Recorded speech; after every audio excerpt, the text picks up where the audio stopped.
আসসালামু আলাইকুম, সবাই কেমন আছেন? আজকে মাছ বাজারে চলে আসলাম একটা ভিডিও নিয়ে। এখানে শুরুতে চিংড়ি মাছ আছে 780 টাকা কেজি।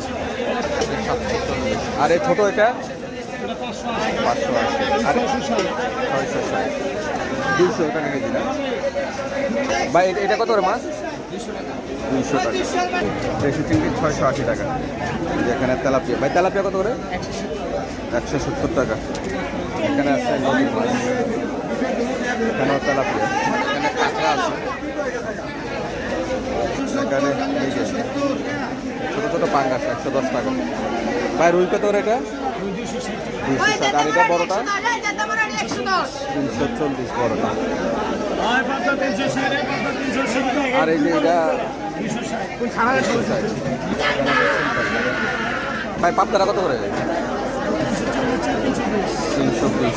আর এই বড় কাতলটা 320 টাকা। আর এটা হলো 350।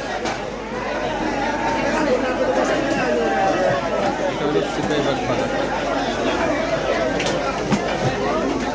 অনেকটা বড় বাজার। এখানে বড় বড় পাঙ্গাস। ভাই বড় পাঙ্গাসগুলো কত? 170 টাকা। বড় বড় প্রায় 2 কেজি, আড়াই কেজি, 300 টাকা কেজি। টাকায় সরপুরি কত গ্রাম? এটা এটা কত? 220। আর এই বড় কাতলটা 350 আর 300। মোটামুটি এই বাজার আজকে পরিস্থিতি। সব ভালো থাকবেন।